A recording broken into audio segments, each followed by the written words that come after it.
Hello everyone, দারুণ একটা box নিয়ে হাজির হয়ে গেলাম যা আমাদের কাছে পাঠিয়েছিল গ্লোবাল ব্র্যান্ড লিমিটেড। বাট এপাশে কি লেখা? ইউগ্রিন। ধারণা করা হচ্ছে ভিতরে ইউগ্রিনের জিনিসপত্রই থাকবে। তবে ব্যাপারটা যদি এমন হয় ভিতরে যেগুলো আছে সেখান থেকে আপনাদেরকে একটা ফ্রিতেই দেওয়া হয় তাহলে কেমন হয়? হ্যাঁ, অবশ্যই কোনো না কোনো কিছু একটা আমি গিভঅ্যাওয়ে রাখবো আপনাদের জন্য। বাট চলুন আগে আমরা খুলে দেখি ভিতরে কি আছে। বক্সটা কিন্তু খুব সুন্দর করছে, খুব সলিড, একদম বেশ সুন্দর, বাট অনেক ওয়েট। ওকে, খোলাটা খুব সহজ ছিল। খুলে ফেলার পরে আমি বেশ কিছু গ্যাজেটস দেখতে পাচ্ছি এবং ইউগ্রিনের যেটা বলছিলাম। অ্যাট ফার্স্ট আমরা এটা কি, এটা একটা পাওয়ার ব্যাংক হবে। বাই দ্য ওয়ে, এটা কোনো রিভিউ ভিডিও না, ইভেন ওভারভিউ বলা যাবে না, আমার ফার্স্ট ইমপ্রেশনে শুধু থাকবে। এটা হচ্ছে ইউগ্রিন উনো ম্যাগনেটিক ওয়্যারলেস পাওয়ার ব্যাংক, যেটা 10,000 mAh-এর এবং এটা ওয়্যারলেসলি চার্জ করতে পারবে আপনার ডিভাইস। পাশাপাশি একটা টাইপ সি পোর্ট রয়েছে যেটা দিয়ে আপনি আবার চাইলে 20 ওয়াট পর্যন্ত আউটপুট পাবেন। তবে ওয়্যারলেস আউটপুট দিয়ে থেকে 7.5 ওয়াট, যেটা আমার কাছে একটু কম মনে হয়েছে। এটা আর একটু উপরের দিকে অ্যাটলিস্ট 10 ওয়াট বা 15 ওয়াট এখন দরকার হয়। তবে এখানে বড়সড় একটা ডিসপ্লের মতো রয়েছে যেখানে আপনারা কি বলে ইমোজি দেখতে পাবেন বা অ্যানিমেশনের মতো আসবে। বিষয়টা হচ্ছে যখন এটাতে কম চার্জ থাকবে তখন স্যাড ইমোজি দেখায়, যখন এটাতে ফুল চার্জ থাকবে তখন একটা সুন্দর ইমোজি দেখায়, মানে ও হ্যাপি আছে এমন একটা ইমোজি শো করে। বাট এটাকে চাইলে আবার স্ট্যান্ড করে রাখা যায়। এর স্ট্যান্ডের জন্য যে সিস্টেমটা ওরা রেখেছে এটা কিন্তু খুবই শক্তপোক্ত এবং পাওয়ার ব্যাংকও খুব সলিড বিল্ড। এটার রেটেড ক্যাপাসিটি হচ্ছে গিয়ে 6000 mAh এবং মেইনলি পাওয়ার ব্যাংকটা 10,000 mAh-এর। অলরাইট, এটা রেখে দিচ্ছি। আচ্ছা, প্রত্যেকটা প্রোডাক্টের এই দাম এবং মডেল নাম্বারটা আমরা সব কিছু এখানে দিয়ে দিলাম, এমনকি ওয়ারেন্টি পলিসিটাও এখানে দেওয়া আছে। এরপরে যে জিনিসটা রয়েছে এটাও একটা চার্জিং স্টেশন বলা হচ্ছে এই কারণেই আপনি এই চার্জারটা দিয়ে কয়েকটা কাজ করতে পারছেন। আপনি আপনার স্মার্টফোনকে ওয়্যারলেসলি চার্জ করতে পারবেন এবং এটার ম্যাগনেটিক স্ট্রেংথ খুবই টাইট। পাশাপাশি এটা দিয়ে কিন্তু আপনি চাইলে আপনার ওই যে কি এয়ারপডস চার্জ করতে পারবেন, আবার ঘরেও চার্জ করতে পারবেন কিংবা অন্য কিছু চার্জ করতে পারবেন, কারণ একটা আউটপুট সি পোর্টও রয়েছে। জিনিসটা এমনিতেই খুবই ওয়েট, যখন কিনা কোনো একটা ফ্ল্যাট সার্ফেসে রাখা হয় একদম আটাশাটো হয়ে থাকে, টাইট হয়ে থাকে। বেশ বড়সড় এখানেও আমরা সেমভাবে একটা ডিসপ্লে দেখছি, সেম ইমোজি এখানেও শো করতে পারে।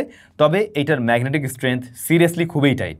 এটা ওয়্যারলেস আউটপুট দিতে পারে সর্বোচ্চ 15 ওয়াট। ফাইনালি এখানে আমরা 15 ওয়াট পাচ্ছি এবং এর যে টাইপ সি পোর্টটা রয়েছে এটার থেকে আবার সর্বোচ্চ 25 ওয়াট আউটপুট দিতে পারে। উপরে যে ম্যাগনেটিক এরিয়াটা এটা কিন্তু আবার অ্যাডজাস্টেবল, ইভেন এটাকে চাইলে গাড়ির ভিতরেও রাখা যেতে পারে। প্লাস আপনি চাইলে আপনার যে কোনো জায়গায় আর কি বাসা বাড়িতেও রাখতে পারছেন বা ডেস্কেও রাখতে পারছেন আর কি। এরপরে আমরা কি দেখছি, এটা ওকে, এটা একটা TWS ইউগ্রিনের হাইটিউনস S5 হাইটিউনস S5 মূলত একটা রেগুলার TWS-ই বলতে পারেন, যেখানে আমরা দেখতে পাই 12mm এর ডাইনামিক ড্রাইভার ওরা ব্যবহার করছে এবং এটি কিন্তু ওপেন এয়ার সিস্টেমের একটা ইয়ারবাডস যার কানেক্টিভিটির জন্য রয়েছে ব্লুটুথ 5.4 এবং এর যে কেসটা রয়েছে এর মাঝে থাকছে 4000 mAh-এর ব্যাটারি। আমরা একবার চেক করে দেখছিলাম, ভি শেপে সাউন্ড দেয়, বেজের দিকে প্রায়োরিটি বেশি আছে। এর পরের জিনিসটা লিটারেলি একটা রোবট। এটা একদম সম্পূর্ণ রোবটের মতোই লাগে, নিচে দুইটা পাও আছে, জুতা আছে। তবে এই জুতাটাকে খুলে ফেললে এখানে আপনারা দেখতে পাবেন চার্জার পিন। এটা একটা চার্জার, সো পিন থাকবে সেটাই স্বাভাবিক, বাট নর্মালি এই জিনিসটা মানে রেখে দিলে দাঁড় করিয়ে রাখলে একদমই রোবটের মতো লাগে। নাইস, আমি তো প্রথমে ভাবছিলাম আসলে রোবট কিনা। আচ্ছা, এটা মডেল হচ্ছে ইউগ্রিন ইউনো RG, যেখানে আমরা চারটা পোর্ট পাবো, আউটপুট পোর্ট, এবং এটা কিন্তু গ্যান টেকনোলজি সাপোর্ট করছে, অর্থাৎ GAN টেকনোলজির চার্জার এটা, যা সর্বোচ্চ 100 ওয়াট আউটপুট দিয়ে থাকে। এটাতে কিন্তু সিকিউরিটির দিকে বেশ গুরুত্ব দেওয়া হয়েছে, ইভেন থার্মাল গার্ড বা থার্মাল প্রোটেকশনও রয়েছে, যাতে করে চার্জার এবং আপনার ডিভাইসের কোনো ধরনের ক্ষতি না হয়।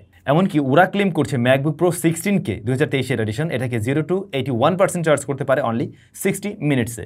সুতরাং যাদের ম্যাকবুক রয়েছে তারাও চাইলে এটা দিয়ে চার্জ করতে পারবেন ডেফিনেটলি। তাছাড়া আপনার আইফোন কিংবা স্যামসাং বা অন্য অ্যান্ড্রয়েড ডিভাইসকেও চার্জ করতে পারছেন। সাপোর্ট করছে PD, QC, SCP, PPS। আউটপুটের বেলায় টাইপ সি এর পোর্ট রয়েছে তিনটা এবং একটা USB-A পোর্ট রয়েছে। অ্যানিমেশন এখানেও দেখা যায়, যেগুলো আমরা আগের দুটো চার্জারেও সেমভাবে দেখছিলাম। ভাই, পরের জিনিসটা এত ভারী কেন? এটা কি? ওরে, এটা একটা চার্জিং স্টেশন, অনেক বড় একটা চার্জিং স্টেশন, যেখানে আমি এই ছবিতেও দেখছি মোট 5টা আউটপুট পোর্ট রয়েছে এবং অ্যাট এ টাইম আপনি এই 5টা ডিভাইসকেই চার্জ করতে পারবেন। এটা একটা 300 ওয়াটের চার্জিং স্টেশন, 300 ওয়াট আউটপুট দিতে পারে। এর মাঝে চারটি রয়েছে টাইপ সি এর পোর্ট, একটা রয়েছে USB-A পোর্ট। এখনকার দিনে সবকিছু টাইপ সি হয়ে যাচ্ছে, দ্যাটস ওরাও ওদের এই চার্জারে বা স্টেশনে চারটি টাইপ সি পোর্ট দিয়ে দিচ্ছে। অবশ্যই এটাও গ্যান টেকনোলজির এবং সিকিউরিটির বেলায় থার্মাল প্রোটেকশন, অন্যান্য প্রোটেকশনগুলো আমরা এখানে পেয়ে যাচ্ছি। এর সাথে যে কর্ডটা রয়েছে এটা কিন্তু 2 মিটারের। তবে ভাই, জিনিসটা বেশ ভারী এবং খুবই সলিড বিল্ড, এবং আমার মনে হয় এই ধরনের জিনিস অবশ্যই সলিড বিল্ডই হওয়া উচিত, কারণ এটা 1-2 দিনের জন্য আপনি কিনবেন না। এরপরে আমি বেশ বড় একটা জিনিস দেখতে পাচ্ছি। ওরে বাপ রে বাপ, এইটা একটা হেডফোন যা হাইটিউন সিরিজের হাইটিউনস ম্যাক্স 5C। এটাতে ANC রয়েছে, স্পেশাল সাউন্ড সিস্টেম সাপোর্ট করে। ওই যে আপনি যখন এদিক থেকে ওদিকে ঘুরবেন, লাইক আপনি এদিকে তাকিয়ে আছেন, এভাবে গান শুনছেন, হঠাৎ করে এদিকে যখন ঘুরবেন আপনার মনে হবে আপনি কোনো একটা সাউন্ড বক্সে গান শুনছিলেন, যে সাউন্ড বক্সটা ওপাশেই রাখা আছে। এই ফিলটা দিতে পারে, এটা খুব ইন্টারেস্টিং, আমার নিজের খুবই পছন্দ। আমি নিজেও একটা ইয়ারবাডস ব্যবহার করি, ওটাতেও এই ফিচারটা রয়েছে। ওরা ক্লেম করছে 75 ঘন্টার মতো মিউজিক প্লে টাইম পাবেন এর থেকে। তবে ভালো ব্যাপার, এটাতে কুইক চার্জিং সাপোর্ট নিচ্ছে, অর্থাৎ 5 মিনিটস যদি চার্জ করেন আপনি মোটামুটি কয়েক ঘন্টার মতো মিউজিক প্লে টাইম পেয়ে যাবেন। বাই দ্য ওয়ে, এই যে প্রতিটা জিনিস নিয়ে আমরা কথা বললাম, আজকে তো কোনো রিভিউ না, ইভেন ওভারভিউ হয় নাই আমি জানি। তো এগুলোর নিয়ে ইন ডিটেইলে বা কোনো প্রোডাক্ট নিয়ে স্পেসিফিকলি যদি জানতে চান তাহলে একটু কমেন্ট করে জানাবেন, ভাই এই প্রোডাক্টটা নিয়ে রিভিউ নিয়ে আসেন। প্রত্যেকটা নিয়ে আমি পারবো না সত্যি, বাট আপনাদের কোন কোন প্রোডাক্ট আসলেই দরকার বললে আমি ওটা নিয়ে না হয় একটা রিভিউ দেওয়ার ট্রাই করবো অবশ্যই। আচ্ছা, ফাইনালি আরও একটা জিনিস আছে, এবং সবচেয়ে ছোট্ট একটা জিনিস, এইটা হচ্ছে ওদের একটা কেবল, যা ব্রেডেড কেবল, এবং এটা Type-C to C। এই কেবলের সাথে ঝুলা থাকলেও ছিঁড়বে না, এটা বোঝা যাইতেছে। এটা দেখেই খুবই শক্তপোক্ত হবে একদম ফর শিওর। তবে এটাকে আমরা আবার টেস্ট করে দেখছিলাম, এইটা কিন্তু প্রপারলি আউটপুট দিতে পারছে। তবে জিনিসটা আসলে দেখে বোঝা যাইতেছে যে প্রিমিয়াম কিছু। ইভেন ইউগ্রিন নিয়ে নতুন করে বলার কিছু নেই, ইউগ্রিনের প্রোডাক্টের রিভিউ এর আগে আমাদের চ্যানেল থেকে পেয়েছিলেন। তাছাড়া আপনারা যারা মানে ইউগ্রিনের প্রোডাক্ট ব্যবহার করছেন ডেফিনেটলি জানেন, ওয়ার্ল্ড ওয়াইড খুবই জনপ্রিয় এবং যথেষ্ট ভালো প্রিমিয়াম একটা ব্র্যান্ড। এবং এখন বাংলাদেশে যেহেতু এটা অফিসিয়ালিভাবে পাওয়া যাচ্ছে, সুতরাং আপনারা অফিসিয়াল ওয়ারেন্টি সহই কিনতে পারছেন। এটা হলো গিয়ে একটা পজিটিভ দিক। যেটা বলছিলাম, এর মধ্যে কোনো প্রোডাক্ট নিয়ে আপনাদের রিভিউ লাগলে একটু কমেন্ট করে জানাবেন। ভিডিও শুরুতে কি বলছিলাম, এখান থেকে যে কোনো একটা কিছু আপনাদেরকে গিভ অ্যাওয়ে করতে চাচ্ছি। এখন আমার মনে হয় কি, এখান থেকে যদি আমরা এমন কোনো কিছু একটা গিভ অ্যাওয়ে করি যেটা আসলে সবারই কাজে লাগতে পারে, সেটা হতে পারে ওদের TWSটা যদি আমরা গিভ অ্যাওয়ে করে দিই, আই মিন এই জিনিসটা, তাহলে বোধহয় বেশি ভালো হয়, রাইট? তো যারা ভিডিওটি দেখছেন কষ্ট করে একটা কমেন্ট করে দেবেন, যে কোনো একটা কমেন্ট করলেই চলবে।